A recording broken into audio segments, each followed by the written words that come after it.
Yes. I do want to introduce Sai. He is one of the first founders that I had the privilege of meeting. As some of you may know, I only stepped into this role 5 months ago, which definitely feels longer since all the things that have been happening this year and some of last year for EF. Sai is from our first ever cohort here in Singapore. He is the CEO of SensorFlow, which works to really think intelligently about our energy consumption, has a wonderful social mission, and is also driving really outsized commercial traction as a hardware player in Singapore and beyond. Sai has had multiple rounds of investment now, and he's gone from somebody who hadn't built a company before to someone who's successfully doing quite a few large raises. And I'll have Sai share a little bit more about that going forward. But Sai, anything you'd like to add to that before we jump in? Yeah, no, thanks so much for having me. And I really enjoyed our first meeting as well, Bernie. Bernie bought me a lot of drinks that night, so I was very chirpy. But I also want to say that, we're not just a hardware company because we've been focused a lot on data and software as well. And so our mission is really to make smart buildings a reality. And what we mean by that is to make it super easy to retrofit IoT sensors into any building, collect data, and then use that to automate the decision making, improve efficiency, and in that process, make the world a greener place. And so we've been doing this with hotels for about 3 years now. We've got many major brands on board, including Accor, Hyatt, Ascot, and a couple of other brands that we're on the verge of closing. And so far, it's been an incredible journey. EF has been an amazing partner in that. I remember, like in the early days, my co-founder and I, we were very, very technical people. Max is from a research background. I've been working in corporates in banking as well as a technical person in startups. But this was my first sort of venture into building up a company from scratch. And EF has been more of a co-founder than anything else. So thanks so much, guys. I can take all of zero credit for that. I wasn't around when Sai started, so I think full credit goes to the early founding team, some of whom you'll also get the chance to meet on EFSG8. So I'm really looking forward to you guys getting the chance to know the team as well. So our kind of, thrust of Spy Maps really is that we wanted to have the simulation of being able to be at a party. Social distancing is different all across the world right now. Some of us are in Singapore, Australia, which Navneet, hopefully you can tell, is actually my hometown. It's where the horrible accent comes from. Blake and Yakut in North America. So with social distancing, we thought the best way for you guys to get to know each other was through a party where smart people do meet. And so with Sai, we really wanted to talk a little bit about, the road to resilience and how he, as a founder during these times, has become, even more anti-fragile than he was previously. I do touch on the fact that Sai is in the hardware business because I think, as we know, like globally, supply chains have been really badly hit throughout COVID, as well as livelihoods. And, I think this had ripple effects that none of us anticipated. So Sai, I'd love for you to share with the team a little bit more about what that looks like and how you've thought through navigating that. So, I mean, as you can imagine, hardware is a big part of our business, and we manufacture everything in Shenzhen and in China. And funnily, our batteries are actually made in Wuhan. And so, when I first heard of the virus, and I looked at my teammates because they had just been to the factory, and I was like, "You guys were in Wuhan, right?" And they were like, "Yeah." Did you hear about this new virus? And then they were like, "Yeah." And then I asked them when they were last there, and they were like 4 weeks ago. And I was like, thank God they didn't have any symptoms, or they didn't catch anything, so that was good. But overnight, like the factories we work with, they just stopped responding to our emails. We did not know when they were going to reopen. We didn't know when we were going to get any sort of hardware out from our production. And so that meant that we had this whole bunch of customers we need to install. And we didn't have the supply, and so obviously, this forced us to set up our BCP plan way early for a startup, because typically you wouldn't have two sites at our stage where you're not manufacturing on such quantities. But we just sort of did a rapid NPI process, a new product process with our with a new supplier based out of Johor Bahru in Malaysia. And so that was done in under a month. So the team is bloody amazing. They just sort of, they worked with these people before in their other jobs. So they just got them on board very quickly. And we did a rapid process. And we started manufacturing out of JB in less than 4 to 5 weeks. And then finally, that's when Malaysia decided to close down, and then China was open again. And so we went back to using our supplier in Shenzhen. But what it means is that, from a sort of business perspective, we are way more prepared now. So if for some reason after reopening, there's a lot more cases in China and they decide to shut down again, well, hopefully Malaysia is up again. So we de-risked ourselves by being in 2 places. But that was a real sort of unprecedented wake-up call for us, because we didn't have to think about this BCP plan till like at least 2 years down the road, when we had enough quantities to have 2 sites and all that. But COVID just sort of kicks you in the nads and makes you think of these things. Yeah. Guys, feel free to chime in, ask questions. You can see that our alumni are very frank. They're very candid, and I think that's the kind of spirit of the conversation we'd love to have. So I think just wanted to share a little bit about, or ask Sai really a little bit about his founder journey, and now at his stage. Sai, I think it'd be great if you could share a little bit about where you've seen SensorFlow grow from and to today, so that the folks on the call have a bit of an understanding about the different, I guess, phases of the journey for you. So for us, it was very much like we spent a large part of those 3 years on R&D, and that's because we figured out a lot of the system, but not quite there in terms of product market fit. So maybe if I sort of circle back to how this all started. So Max and I, we come from an IoT background. Max is more on the sort of hardware and wireless network side of things. And for me, it's more on the software side of things.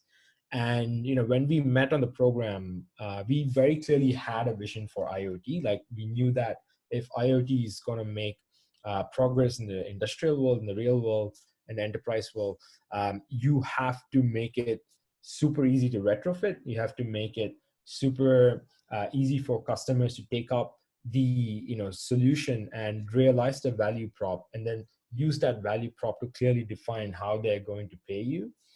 And you want it to be from one provider end to end, from all the way from the hardware design to the software, because that's the best way you can provide a UX that customers actually care about, right? Because a lot of times when people are integrating multiple different products, the end UX tends to suffer.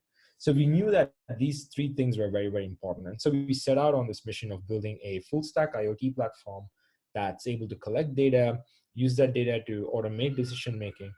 We made it super easy to retrofit, so you could install our solution in 5 minutes, and you basically paid on the savings that we achieved. And so we started looking at which sort of industry to go into, and then we looked at hotels, and we just said, hey, why don't we give it a shot? And so we went and spoke to a bunch of hotels, and it was very, very clear that for them, one of the biggest problems is their energy consumption. It's like their second biggest expense.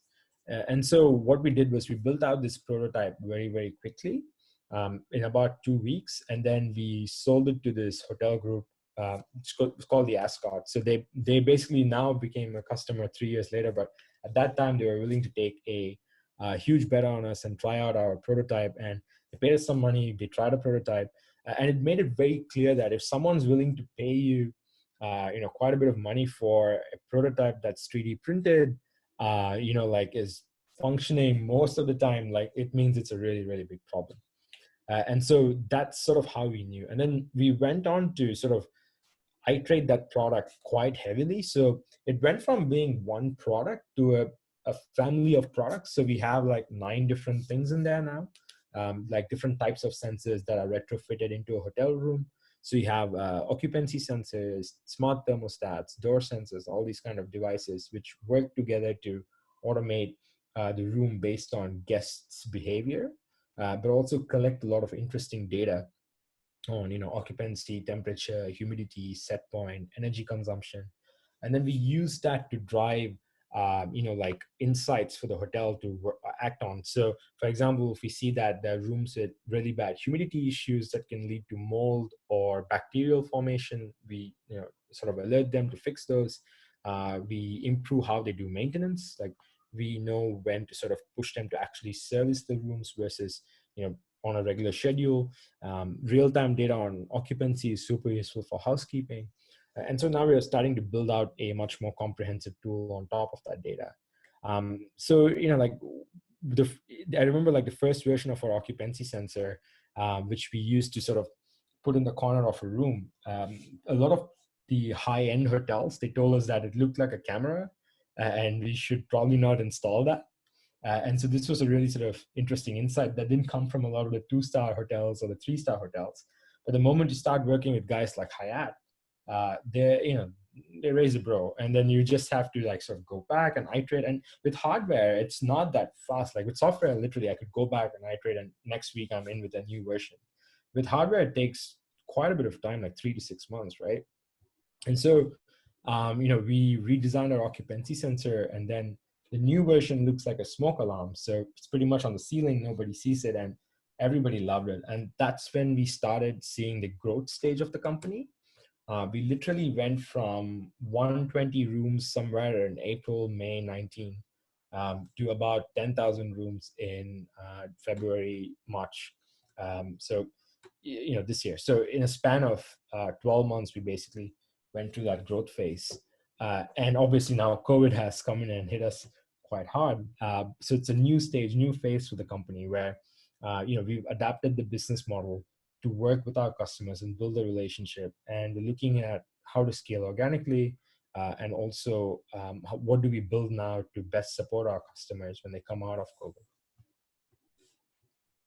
Hopefully that gives you guys a broad overview of Sai and the business that he's built in a short 3 years.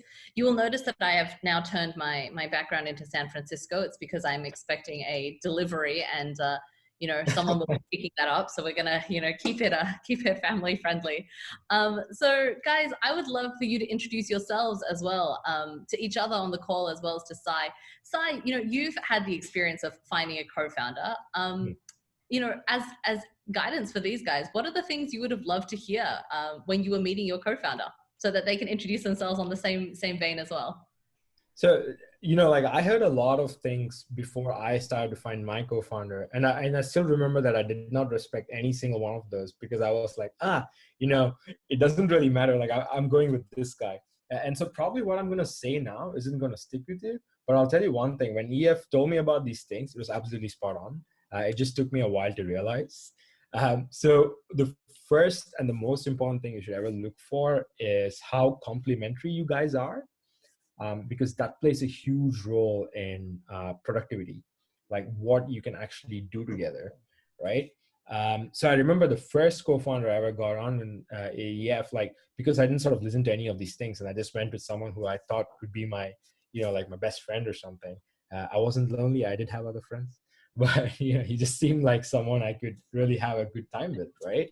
And then so I met this guy, and then like we were having a lot of fun, but holy shit, like we knew the same things. So it was really hard to work together, because whatever we had to do, both of us only knew one part of it, and so we would both try to work on it without really sort of getting the product anywhere.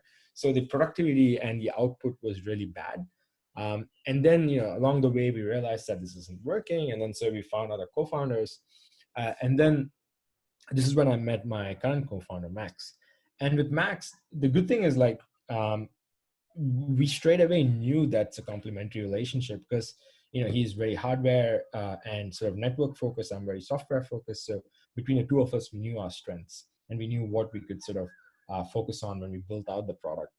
And so, like that's the first thing that I would say. Second is you actually have respect for them, because that goes a long way in building up a relationship. It's beyond the technical, right? Because in deep tech, like it's very easy to get lost in like how smart someone is, but there's a lot more to building a business than the technology portion. Because once you're past that phase, like a lot of different things start to kick in. how do you build a business versus just proving that there is a business? And like having respect for each other means you give each other space to grow and scale with the company. And that can only be there if you from the start know that this is a person who is basically smart. They're able to learn things, they're able to sort of pick up things very quickly, and they are aware of their strengths and weaknesses as well. I think that's a really big part of it, because like Max knows that I'm really really sort of good at public speaking and communication, so he was very happy to hand me the reins on being the person pitching on stage and all that. Whereas I knew that Max's brain is bloody amazing at solving very very deep problems, and so anytime we face like highly technical issues, even though I would be very tempted to take a jab at it, I know that he is much better off trying to do that first bit because he can go very very deep very fast. So that's the kind of understanding you need to develop with each other, which takes a bit more time, but like you get a sense, a whiff of that very very early on. And the last thing is you should have fun, because it's a very long journey, and it would be completely wrong to go and start a company with someone who you actually don't like very much, because you'll be spending a lot of time with this person, going through a lot of things together, and so really do focus on building a relationship outside of work, like spend time with them, go out for drinks or dinner, meet their significant others, like just get to know them as a person. I think that part is equally important. So you've heard Sai mention drinks twice now in just a short 20 minutes. So if you guys do make it to Singapore and you want to meet Sai, you know the best way to do it. I'd love to hear from you guys. So based off that advice, maybe one thing that you love doing and that you're really great at, and then one thing that you don't love doing and that you're not so great at. Blake, you're at the top of my screen, so I'd love to hear from you first. All right, on the spot. I mean, for me, I think I'm going to say things that I like doing and try to frame it in where I add value, in my opinion, is obviously I'm a very technical person in terms of an engineering sense, manufacturing, hardware.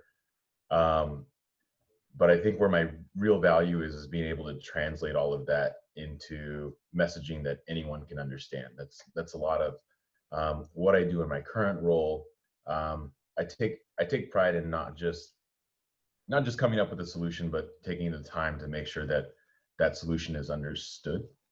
As an engineer / designer, I realize that good ideas are not really good ideas until you can explain them to someone or really anyone. So sort of that's my perspective of where I really like add the most, being comfortable in front of people, speaking, but also being confident that, even if you put me in front of, a very technical person that's going to challenge me, able to stand my ground in that perspective. So that's where what I believe I'm good at. The thing that's always been a black box to me and something that I've been trying to address over the past few months is really just the software side of things. I'm comfortable writing a Python script that does a few things with numbers, and that's about it. So I realized that there's just, in the more I thought about it, in creating a company, no matter which route you choose to go, which industry you choose to be in, software is 99% of the time going to be a large component of that. So my approach has been to try to understand the development process better, both sort of in the companies that I've been involved in, as well as taking courses, this kind of thing. Not to ever become an expert, but really just to understand that process and be able to empathize with that part of the company. So yeah, I think those are the good and the bad. Fantastic. I wish I had taken some of those courses and had some of those aptitudes earlier in life as well. Navneet, you're the next one on my screen. Okay, great. Yeah, so I think what I'm good at is problem solving. Been working at for a company for a while now, and have experienced a lot of challenging issues. So yeah, problem solving I think is a big one. I'm also good at storytelling. Have done a lot of that in my recent past. What I'm not good at is definitely software. Being a mechanical mechanical engineer, haven't had any opportunity to learn the software side. So that's something that's definitely missing. Yeah, those are the two things. Yeah. Great. Yeah, good. You're in the middle of my screen. Please go ahead. So I think for me, one of the key strengths I have would be kind of being able to, I mean, obviously I'm a technical person as well, so kind of work in the manufacturing side, usually in materials development and things like that. But I think one thing that actually that I would say would be kind of a differentiator would be that I do have a good amount of experience with the data side of things as well. So I wouldn't necessarily call it software, but I think we've talked about it quite a bit. With machine learning, AI, trying to get it incorporated into a manufacturing atmosphere. So I think that is kind of the area which I've specialized in. So I guess I do have a fair amount of exposure to the software side, and as well as a fair amount of exposure to the hardware side. So I think having that kind of cross-functional skill set, I think, is kind of differentiates, is kind of my strength. So I think, and I think one thing that I'm being consistently I work on, trying to improve myself. Would be, I think, to develop more on the software side, just not go on, not being confined to the data regimes, but actually going beyond that. And because as I was hearing from Sai and all the other members in the cohort is kind of like we have to have that kind, because software becomes an integral part of everything. Even if you're a hardware provider or anything else, software is definitely a very integral part. So for me, data and everything else is I do have a fair amount of experience with that, but I think going beyond that, I think that would be that is the next set of challenge that I'm working at. So I think that would be it. I think that's it. Sounds like everyone's going to be learning different types of software together. But I did have the great pleasure of actually meeting Zihao before this call, and I know that that's something he is actually very strong in. So Zihao, maybe you can introduce yourself as well. Hi guys, sorry I'm slightly late with the call. I was stuck on a different Zoom URL. Apparently, I was in the first SpyMaps Zoom call actually. So yeah, so I'm a software engineer, at least in terms of my education and the work that I've done so far. And I'd say from a good and a bad perspective, I think my strengths would lie, for one, software, and also another would probably be kind of the engineering perspective of trying to tackle a problem as many ways as possible. So just trying to explore and kind of ideate different approaches to solving problems. So this is something that I really enjoy doing, and something that I think that is a pretty strong part of my skill set. In terms of my weaknesses, I would say that it's not particularly deep. I would say that it's an experience sort of issue. So I'm still relatively young. I only graduated from my university last year, actually. So I think you guys all have a lot more experience in your specific fields than me. Yeah, but I think those will probably be my good and bad. I have software experience, software engineering degree. So kind of, if you're looking for a programmer, or at least like looking for experience in this regard, I think I'll be able to help you there. So that's definitely probably one of my big selling points in a sense. Yeah. This is a very humble call. I think all of you have really outlier achievements regardless of experience. And so I hope you'll get the chance to discover this throughout the cohort. And hopefully Sai can speak about that from his experience on EFSG1 as well. People are incredibly talented. Those that come into our program, we have a less than 8% admissions rate. And so I know that for many of you, that's kind of standard in terms of where you've studied and the programs you've gotten into previously, but it's certainly something that continues to hold the bar at EF. Folks, I want to open up the floor for you. You have one of our most storied and also very honest founders in Singapore. We're really lucky to have Sai on the call. Feel free to ask him anything that you'd like to learn about the cohort, the program itself. No question is off limits. So please, I see some of you have already come off mute. So yeah, I do have a question that I wanted to ask while Sai's on the line.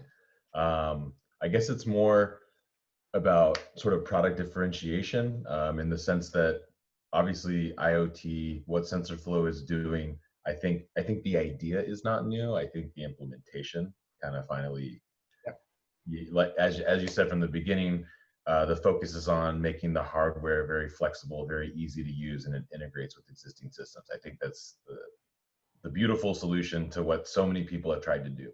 But my question is, you're in the beginning, you're essentially entering into this space that is, I don't know if saturated is the right word, but it's very competitive, right? You're probably talking to investors and they're probably telling you, you have a lot of competition. There are other organizations, big and small, trying to tackle this IoT problem, especially from the energy consumption perspective.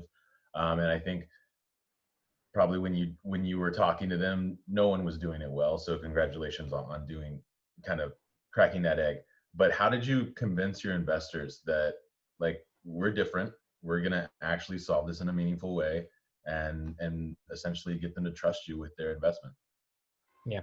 So for us, the biggest differentiator was two things, right? One was how easy it was to retrofit.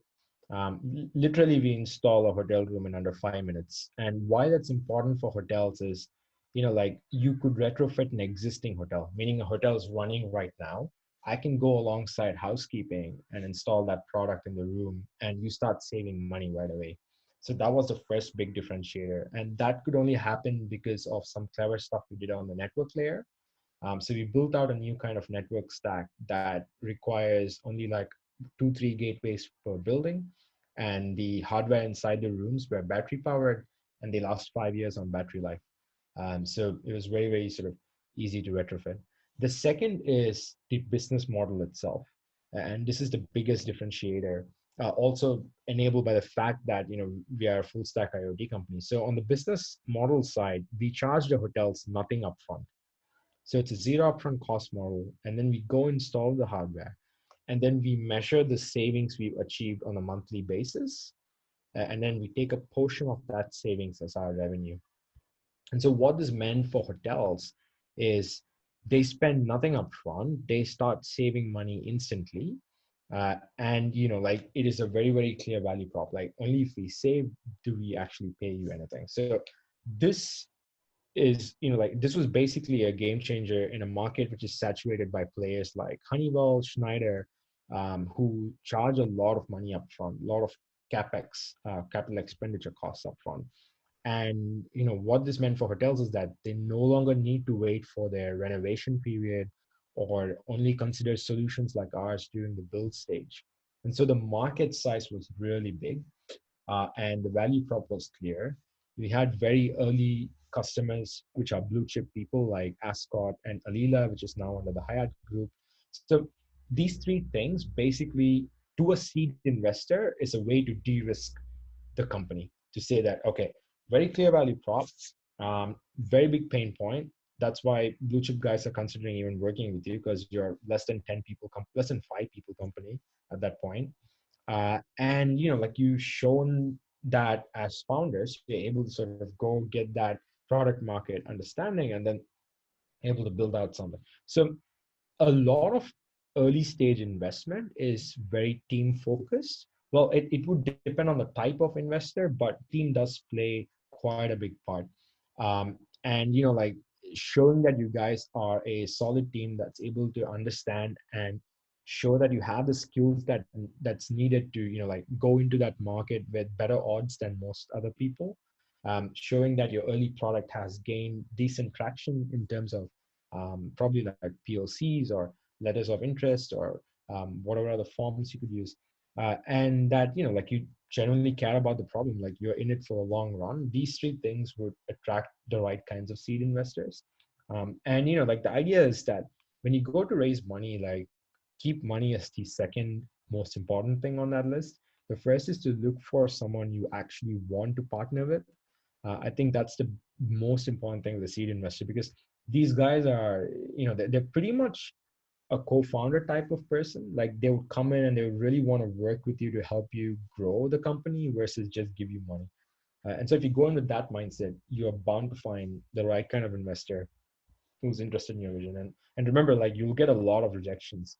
And that's because a lot of seed investors have different theses, right? Like people just believe in different things. Like there are so many seed investors who are super positive about blockchain at that point versus, you know, like travel and hospitality or IoT or prop tech or clean tech. We've been called many different things.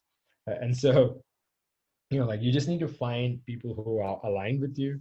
And, you know, then you sort of, that's how you go about setting the company. Nice. Great. Thank you. Thanks for that.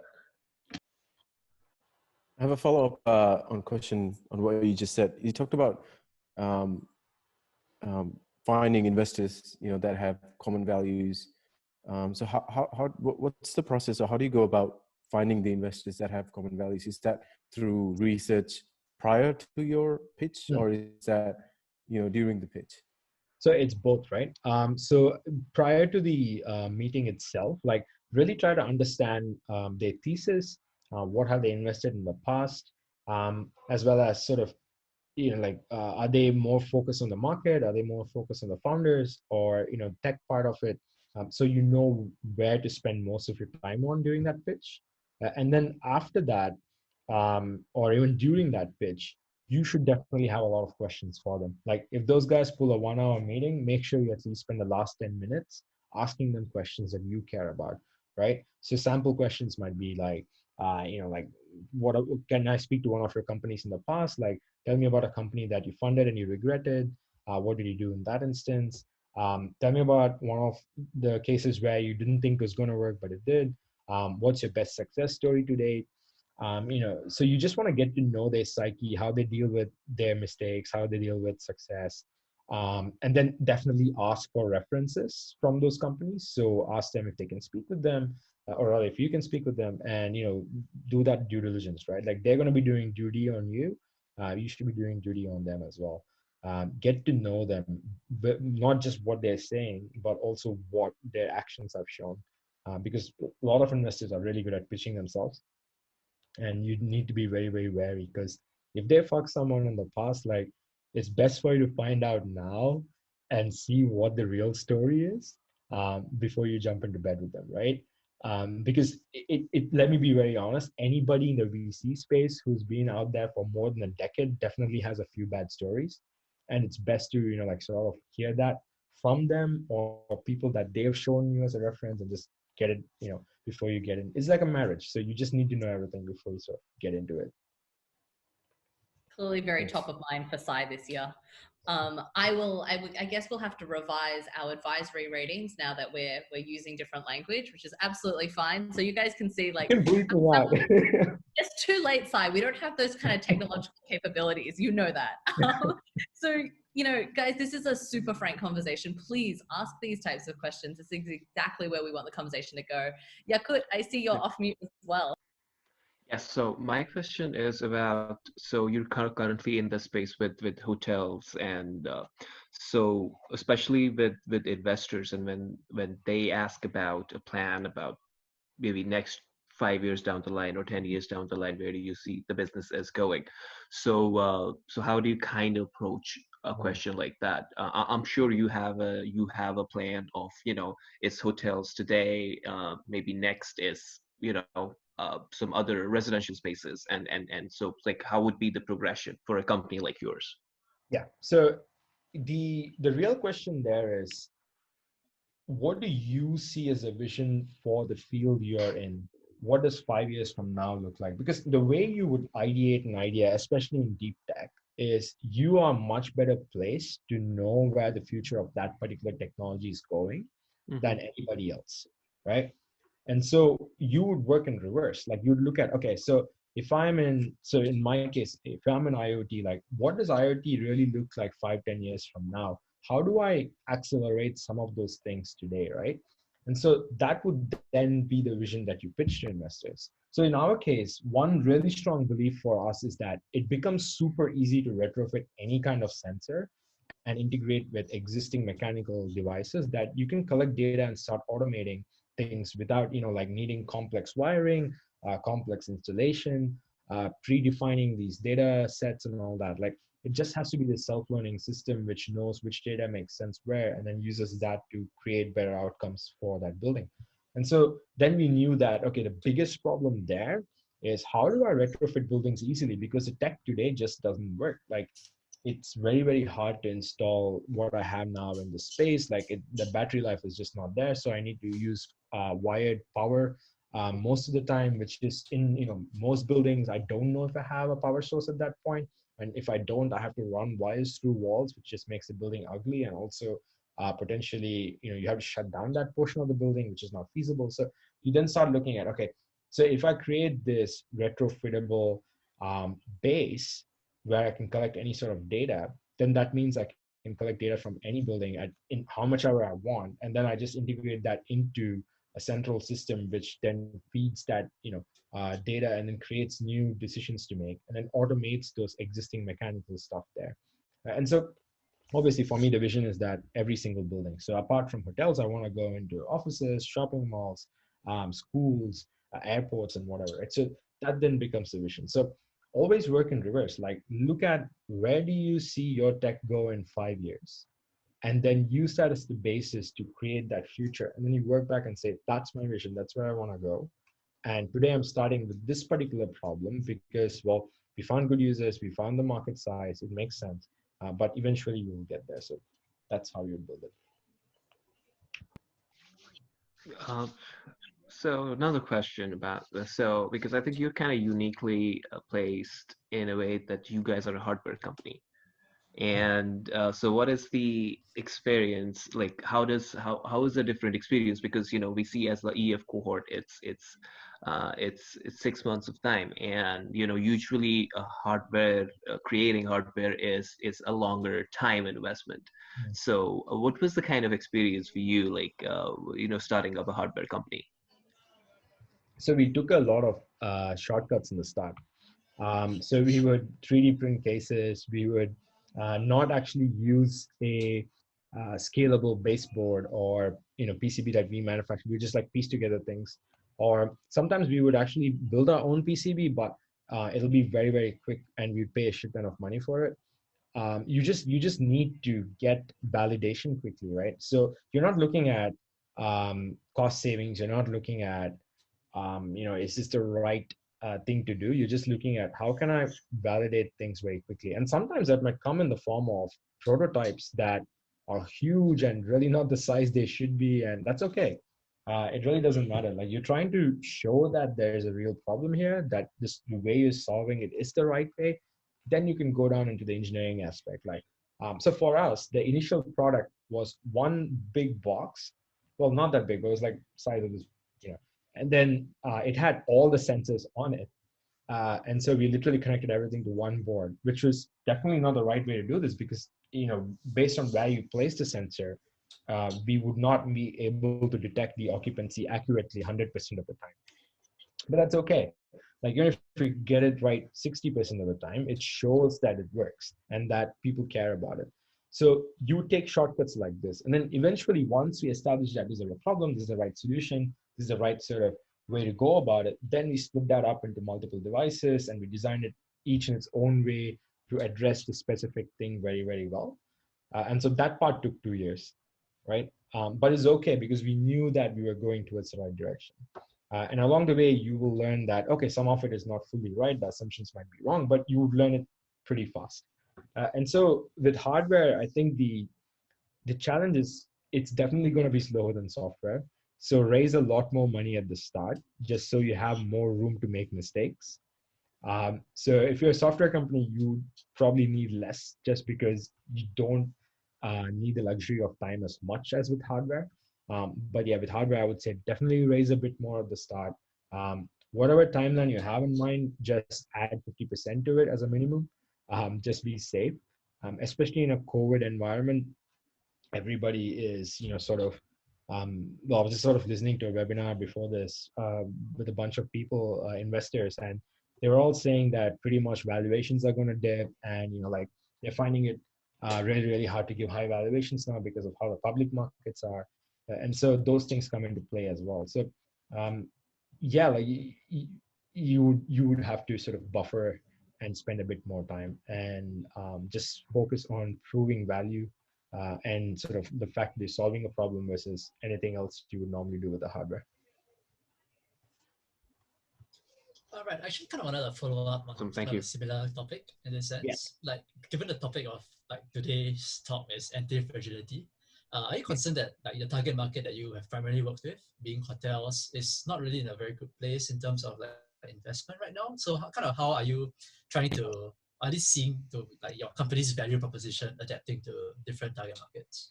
Yeah, so that's actually a really good question, and it's something that we focus on for the last sort of 2 to 4 weeks, looking at how do we come out of this stronger than ever, right? That's the question that I pose to my board, to my sort of senior team, and for us, you know, we are very lucky in the sense that we just recently closed our round. So we have a lot of cash in the bank, which means that like we know exactly um, what our timeline looks like in terms of runway, and working backwards, we can go off on a set of assumptions, right? So the first thing is, when do we think hotels are going to come out of this COVID period? Like, when do we think occupancy rates are going to climb back up? When do we think that people are going to start traveling again, right? And so for us, that's right now we're thinking sometime in Q4 or Q1. And so that means for the next sort of 9 to 12 months, you potentially have very low to no revenue, because hotels are still sort of in that low occupancy phase. But we also know that, as an industry, it's here to stay. People will have to travel for work, for leisure, for whatever reason. And so the key thing to do during a period like this is, how do you keep that relationship with your customers, right? You have to adapt the business model. And so you then look at the customers and, like, you have a chat, literally you empathize with them. You try to understand where they are as a business. How are they seeing costs? And if you speak to any hotel now, the most important thing they'll say is that first, when we come out of COVID, cleanliness is going to be super, super important. But as a business, right, looking at my P&L, there are two really big costs here. The first is my labor costs, and second is my energy costs. Now, with regards to energy costs, the way we sort of help hotels is already well positioned in the sense that we only charge them based on savings we achieve. So what we say to hotels is, you still install us during this period, and you pay us a very small amount of money because you're just saving very little because there's barely any guests. But as you come out of COVID and the occupancy rates go back up, you already have our system installed. So you start saving a lot of money the moment occupancy rates go back up. And the other thing is, because we know that labor costs are super important and super high, we started working on a new product that works on top of the current product to add on productivity savings for their staff. So for example, like housekeeping, engineering, front of house, guest services, all of these guys, we're building out a new tool that helps them sort of get their tasks done in a more productive fashion using the data that we have, but also creating a collaborative environment between those departments. So a single issue can trigger different sort of tasks for these groups, and then we would sort of help them understand what the problem is so they can fix it in the shortest amount of time and in the right way, and measure that it's been done correctly. And so we're working on that now. So when hotels come out of COVID, they basically have this solution from us that costs nothing upfront and gives some instant savings on their two biggest expenses, which means you then see the growth at that point. The third thing to focus on is, what can you do as a business now to work on things internally that helps you scale in a much more organic fashion, in a much more profitable fashion when you come out of this crisis. So for a large part of like Q4 last year, like our focus is on raising a shit ton of money and growing very, very quickly. And that's because the market was amazing. Like, you could raise money so easily. You could raise really, really large amounts of money because everybody was high, right? But now, obviously, with COVID, like, the focus is on, do you actually have a profitable business model? And luckily for us, we do. And so what this meant is, how do we increase that margin on an overall basis? So we looked at two of our biggest costs as a business as you scale. And that was on the installation side and the customer success side. And so what we started to focus on now is the internal tech that we are building to help these two departments. So with the installation team, they've already started doing remote installations. So they no longer need to go on site. They can ship the hardware straight to the hotel, get on a Zoom video call, and guide the hotel staff or an existing contractor to install that hotel. And so we just saved on accommodation, travel, and also potentially, because it's remote, you can do a lot more installs per installation manager. So this then improves your margins significantly. The second cost is the customer success. We've been growing so fast that we haven't had a chance to automate a lot of the tasks that they do on a daily basis. Like, these guys are going through our dashboards, trying to find problems and fix them before the customer complains. Now, you can automate all that, but because the product team was so focused on other things, you didn't have that time before. But now you do. And so now we started working together with the customer success team on, how do you automate things so that they are surfaced to them to fix? And how do you automate some of those fixes potentially, because it's a known sort of issue? Also, how do you sort of get the customer to self-service, right? Like, some problems, like, they can just sort of go and figure it out themselves, as long as you tell them, hey, you just need to do this, and then they'll just go and do it. And then you just sort of give an SLA to that. And so these are things that we started focusing on. Yeah, thank you. I actually had kind of a bit of a question that's not really as related, but more on the side of like, why the hotel industry specifically? Like, I know you kind of talked about how you have a bit of an IoT background in the specialization, but yeah, at what point do you guys realize that, okay, this hotel industry is the one that we want to tackle, and like, is the entire company entirely focused around this industry right now? Yes. So right now we are fully focused on hospitality. That is our core market, and it is very important to have focus when you're an early stage company. Like, don't try to do too many markets at one go, because you will not win any of them. And the reason why we picked hotels is completely random. So we were literally sitting in a meeting room at EF, and we saw a hotel outside called the Park Royal Hotel, and we just thought, hey, why don't we talk to hotels? And that's how we got into the hospitality space. So it's my honest answer. Like, sometimes it just happens this way. Other times it's a bit more sort of because the founder worked in a particular domain. I worked in Goldman Sachs and then in banking, and then after that I was doing smart home automation stuff. So I had nothing to do with hospitality before this. But obviously, the moment I sort of got into the hospitality scene, like, I started reading up a lot on how they think as a business, how it works. I was fascinated to find so many things. Like, Hilton and Marriott don't own a single hotel. They lease everything from other people. Like, I didn't know that before I started the business. I was like, are you kidding me? Like, so that's not really owned by these guys. No, there's some other rich family that's just leased it out to them. And they have very strict sort of guidelines on profit. And things like how their operational structure works. Like, they get paid management fees for achieving certain profit numbers. If you don't achieve it, they get deductions, and if you exceed it, you get bonuses. And there's like a lot of interesting things. Housekeeping staff have the biggest turnover amongst any other staff. They would just leave you for another hotel if you even pay them slightly more. There was no brand loyalty there in many cases. So yeah, like, you only get to know these things as you get into that particular domain. But that's part and parcel of like, sort of entering a new domain, and it's really fun. Like, you just get to know so many things you don't before. I see we're running right up on time, so I have two last questions for you. One is, well, the first one I should say is, what is the piece of it, or most unexpected piece of advice that you could give incoming founders about EF, about the program, about what lies ahead for them? Don't dwell too much on your founding relationship, meaning don't spend too much time saying that it's wrong, right? Like, if you feel it's wrong, call it early, right?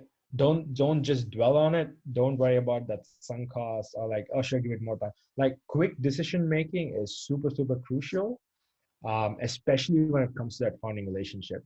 But at the same time, don't just call it off because you feel like the other guy's a twat or something. Like, really just sort of try to understand like why it's working or not working, and have measurable outcomes, right? Like, try to say that, okay, so this is where we want to be in 2 weeks.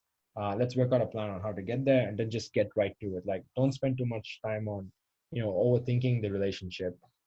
Just get into it, see how it feels. Are you being productive? Do you respect that person? Can you actually meet them outside of work and have fun? One test that I mentally do is, can I sit on a plane from Singapore to New York with this person? Because I actually went through this once. I did a 22-hour flight. and it was with my this friend from Goldman, and I just realized that I can't sit on a flight with her.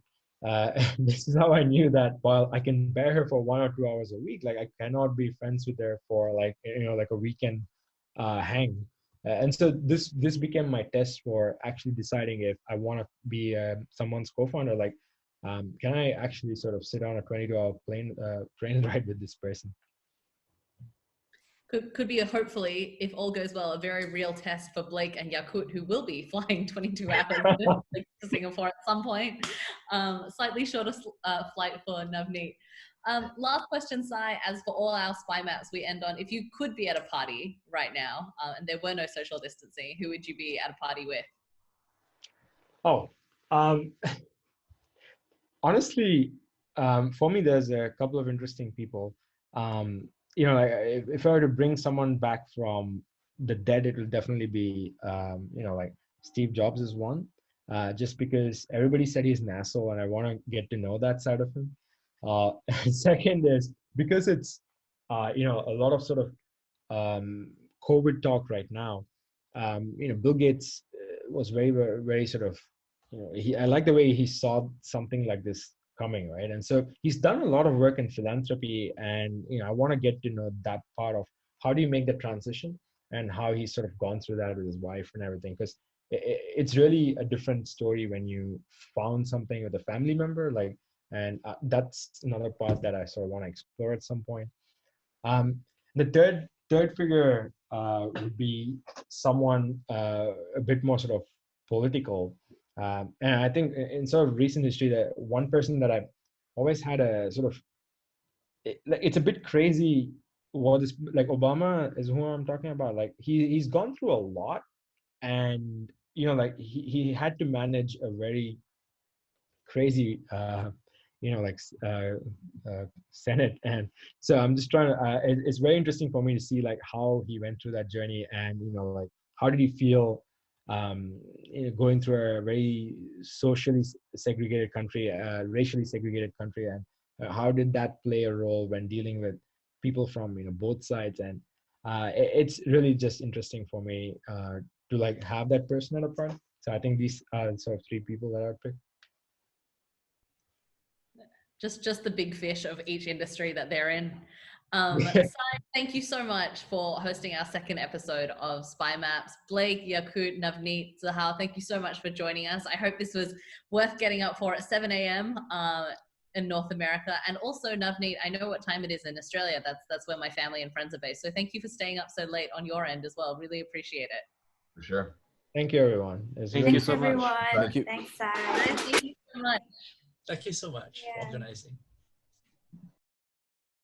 Sai, thank you so much for hosting our second episode of Spy Maps with me. It's been a pleasure. Thank you, Bernie. I would love to touch on a few more things. I think to have a little bit more of a conversation about, the readiness to resilience. You spoke a little bit about how SensorFlow's made that transition to have multiple sites now that, kind of future-proof your supply chain, which is incredible. How did you guys come to that decision so quickly and move so fast? No, honestly, it was very much a team, like, because they knew that they had a target to hit, that we need to continue installing these rooms. And like, we were looking at sort of where things were going, and, we saw that potentially you're going to see border closures, you're going to see lockdowns. And so we wanted to get our customers installed as soon as we could. And we knew that, China wasn't going to open up anytime soon, that it wasn't clear when they were going to open up. And so, our hardware team and our supply chain team, they just really amazing stuff. Like, they just got together and, spoke to a new sort of contract manufacturer. And because one of our sort of teammates had worked with them before, like, he knew exactly what to do to get them moving fast. And they just sort of, knew how to work with these guys, got things moving super, super quickly. And before you know it, like, they had agreed on how to sort of get this done, and also they managed to reduce the cost of our hardware at the same time, which was just fantastic. Sadly, of course, Malaysia went into lockdown shortly after, and then China opened up, so we went back to our old supplier, our old contract manufacturer.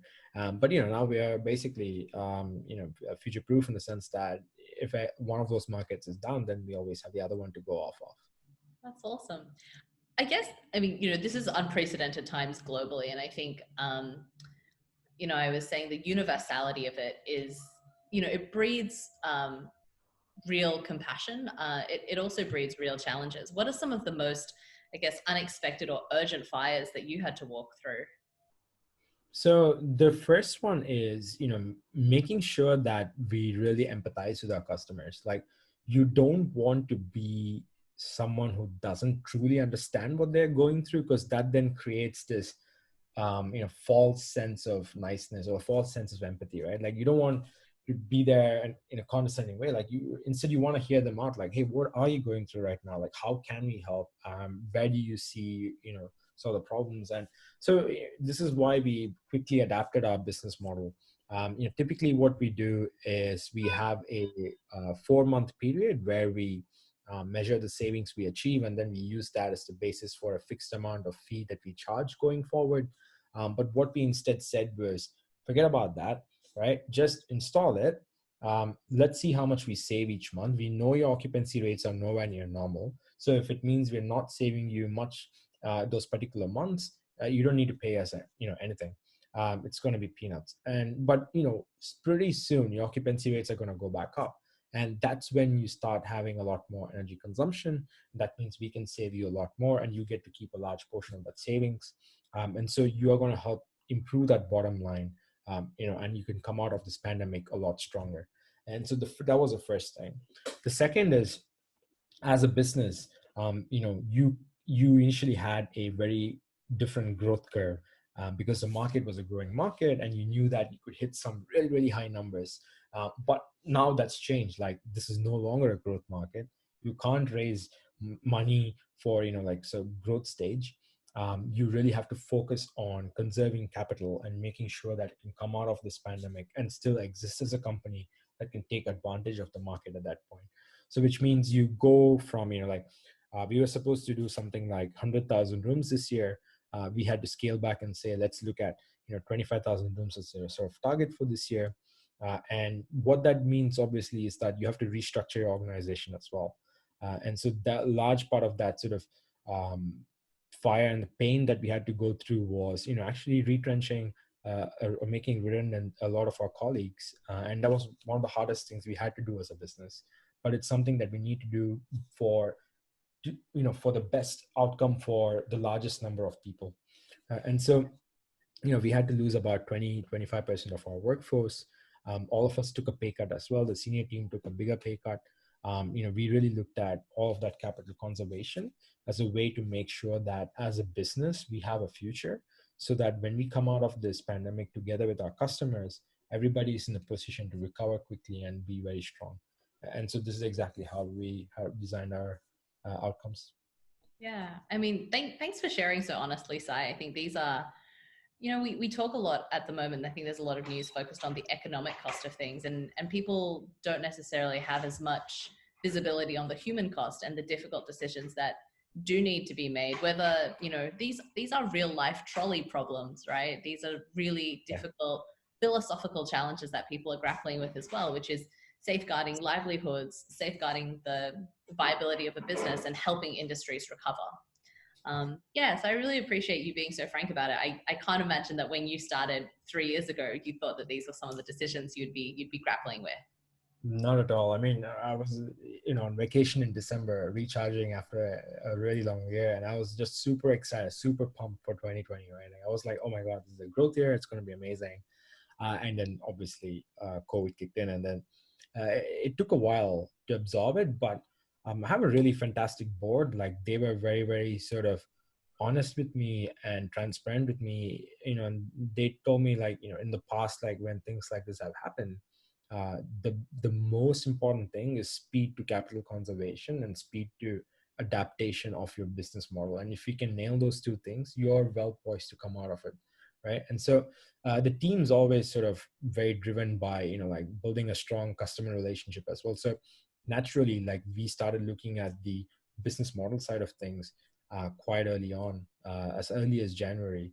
And then, the capital conservation, that's mostly just comes out of what's their revised outcome and revised goals for this year. And then you look at, okay, how do we look at cutting all the costs that are controllable? So we cut down a lot of costs on marketing. So it's only like very, very small amount of money we spend on marketing that's very focused. We cut down costs on our rental for the office by negotiating with our landlord. We cut down a lot of the costs on a bunch of different things on travel and, all of that before we had to sort of go into cost cutting on, people or restructuring the organization, salary cuts and all that. But, at the end of the day, like it is a hard decision when you do have to make it, but it is in the right place. And so that's what matters at the end of the day. It sounds like you got a lot of good moral and operational support from the board. I think sometimes people think that the relationships between investors and companies can be adversarial. I'd love to hear your take on that, because it sounds like you've experienced quite the opposite. So for me, it's been very lucky, I would say. Like we met really good people along the way who've been interested to invest in the company. And, for us, it's always been about bringing on a partner versus just bringing on capital and a brand. And so when you look at, like the investors that we partnered with and we're working with now, it's very much about, what's the value add that they bring in terms of the vision that we want to achieve. So more recently, and hopefully this goes out after Thursday because we embargoed the press release. So Friday is perfect. We've just closed a round together with OpenSpace, one of the leading VCs here in Southeast Asia, and Gore Capital out of Hong Kong and China, who are a big PE firm that invests deeply into prop tech. And so, like for us, having these guys on board is super exciting because OpenSpace is very, very good at, expanding companies in Southeast Asia. They bring operational know-how. Really good guys. With Gore, they are one of the biggest players in property, and so they are in all the major markets, and they're going to help us expand into the U.S. As well as China at some point. And they have they have a hospitality group with a lot of hotels. They have malls. They have so many other commercial buildings. So they are very, very strategically aligned investor who's very much about how do we use technology to improve the whole prop tech space. Nice. I mean, I guess one of the things that, we see is plans are being put on hold. What do you feel you're doubling down on versus delaying, especially in this, unexpected climate? So what we're doubling down on is very much our product development. So we know that, apart from energy savings on labor costs are going to be super crucial for every hotel coming out of COVID. Because if you can reduce those two costs, then you're improving the margins. And that's very important when, people's travel behavior changes after COVID. Your occupancy rates might not be as high as they used to be for those months, even after the virus has been contained, because people are very, very sort of conservative, right? And so what we start focusing on is where can we spend our time on product dev and how that can be launched on time to make sure that hotels have those tools ready to deploy the moment things start to turn back. And that means they can start saving a lot of money on those expenses, which means they can come out of this year stronger than before. And so that's what we are focused and doubling down on. Where we've sort of delayed, and sorry, just to go back on the doubling down on, we've also sort of gone ahead faster with market expansion. So with the European market, we're already looking at how to get in there. We started making contact with a lot of our hotels because we know that this is very much a global problem. It's not limited to Southeast Asia. So every hotel in the world is going to have this, and so we are making sure that they when they come out of this pandemic, they have the right tools from us in the right pricing so that they can deploy this and start saving money straight ahead.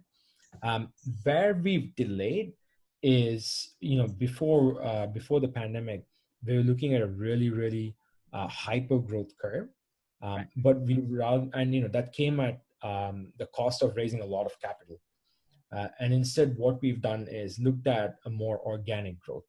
So instead of sort of spending a lot of money to expand quickly, we're instead looking at how do we improve internal operations and processes to scale cheaper, so that when the market turns around and we come back into the growth phase, the capital we raise can actually enable a lot more rooms, Right. because you spend the next 6-9 months improving your internal processes, tools, and tech to make yourselves more scalable as a business. So that's the delay that we're doing in terms of capital deployment, but it's very much in the right interest, so that you can come out of this in a fashion where you can scale up very, very organically.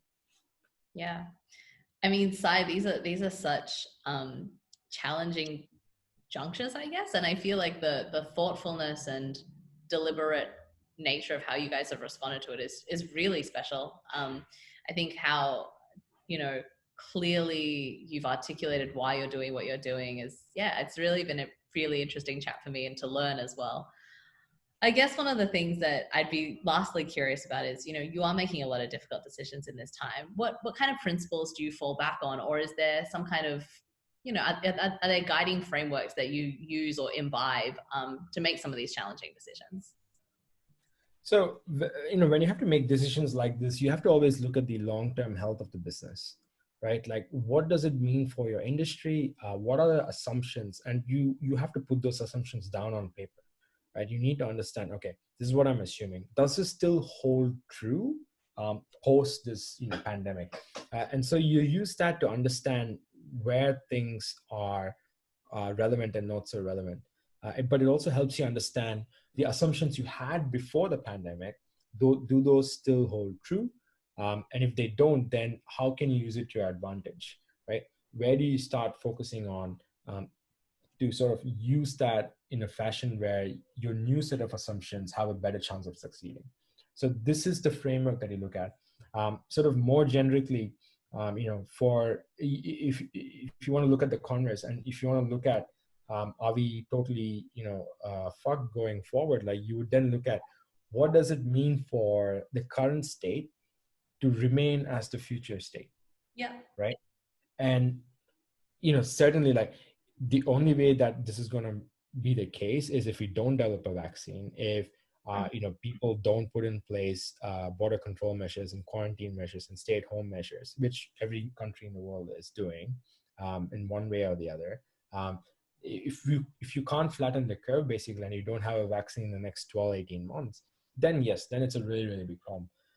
But that's definitely not the case as we know now. So which means that the current state is not the future state, but there is a state change in the sense that the current state is introducing new kind of thinking, new kind of behaviors, which we need to cater for. Yeah. And so if you look into, how your vertical is thinking, but also every other associated, vertical, right? So for example, with hospitality, the big focus is going to be on how do we ensure cleanliness of rooms and common areas? Totally. How do we reduce costs on the energy side as well as the labor costs?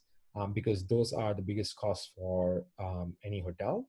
You want to make that low so that, like if the occupancy rates are low, then your variable costs also go down in tandem so that you're able to have a better profit margin as a business. And the last one is, how do you make sure that the bookings that users make are flexible?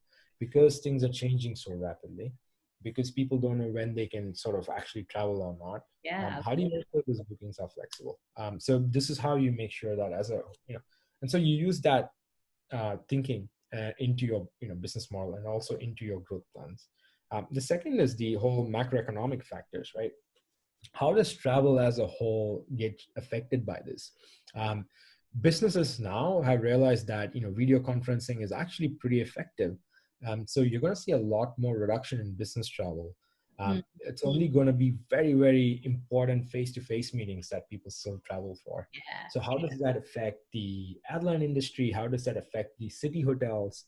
So you start looking at those sort of factors at play as well.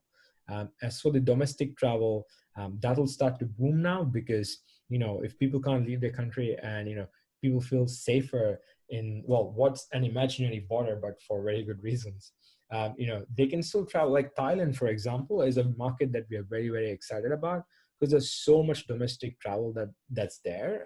China is another one, obviously, and South Korea as well. So, we're seeing all these sort of trends. And so for us, like focus on domestic travel means, we know that certain markets are better poised to come out of this stronger, and other markets might need a different kind of business model or adaptation, or a different set of products that actually help them go through this.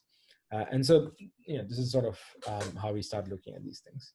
That really makes sense. Sai, I'd love to ask for your advice on one last thing, actually. So, as you know, EF has never run a remote cohort here in Singapore before. And having come through the program and been extremely successful, and excited to share this news only after Thursday. One of the things that we keep hearing is, there are great companies founded in the recession.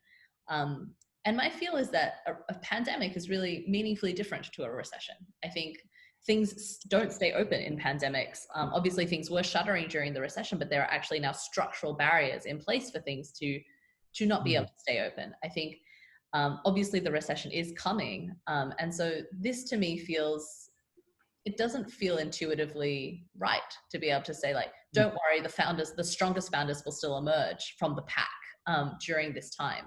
What is your advice on how we can be, as you say, like truly customer centric for the next cohort? So I think the pandemic is actually, a recession or a pandemic, like it can be a very good ground for you to get creative, right? Because fundamentally, like your needs and priorities become more clear. Yep. And this is a good thing for early stage companies, because when you're speaking with your customers, they're on the same boat as you. Like they're trying to figure out, like how do we come out of this stronger? Where do I need to focus on? What's really important versus, like a good to have. And so more than ever now, like when you go and speak to customers and you do that early customer development, really ask them how their thinking has changed. Pre-pandemic and post-pandemic, what are the things that have affected? How do they see the future? Because that then gives you a glimpse into, like what the future for that particular industry looks like. And because it's on top of everybody's mind now, when you speak to customers, they're going to be way more well-informed and way more chatty in that sense, because it's literally what they've been talking about for the last 3 months. So if someone's coming there and saying, hey, how can I help you get through this? What do you see are the challenges in your industry, and where do you think tech can come in, and like, does this, we are building this particular thing, do you think it'll help you? They're going to be very, very open to give you a lot of feedback, because if it can help them, that's one big headache that's off their plates. And because they have so many things to work on, and because they know their priorities so well, they're not going to entertain you unless you can really help them.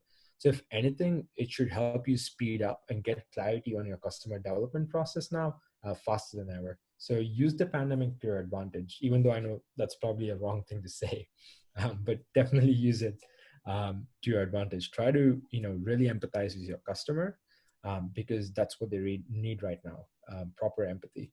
Yeah, no, that makes a lot of sense. And what about for the cohort specifically? I think one of the things that I've been grappling with in the past couple of weeks is when the cohorts are asking, what does good traction look like? Because now it is harder to get to customers. It is harder to get to international customers, especially as a new company pre-seed. What's the best thing that EF teams can do locally? What can and should we be doing differently? So funnily enough, like Zoom calls are not that bad at all. To spend time with your customer, like it's okay. I mean, it's not great because you do want to be in person and build that relationship. But because customers have gotten used to it, and they're everybody's on video chat these days and trying to like run a business, it's surprisingly not that bad. So what I would say is use what can you use to your advantage with these calls, right? Like you can record things more easier, you can transcribe things more easier. It just gives you a much better way to do, and because people are cooped up at home, instead of like hard selling to your customers, soft sell to them, like actually have a chat about their personal lives and like try to get to know them, because like they are longing for it now, because we are social creatures, and we're not having much social contact. So every opportunity you get, like, use that to your advantage, right? And so that's what I would look at. Obviously, building that relationship now and soft selling during this period is important, because when we do come out of this lockdown, you have to meet this person. You have that relationship. You've built it over time. It's been genuine. It's been empathetic. So when you meet them in person, they're going to be way more receptive. They're going to help you out a lot more, so that you can help them. And so, to me, this lockdown has several things that you can use to your advantage now, so that when you come out of this lockdown, you're in a much better position on the customer development front. Nice. I see the relentless optimist in a founder is true in you as well. All the founders that I've had the privilege of meeting throughout this cohort and prior are very much those relentless optimists. Thanks so much, Sai. I will take you out for a proper drink next time we actually meet in person. But I really appreciate you spending time on SpyMaps. So thank you so much. Thank you so much for having me, Bernie. Cheers.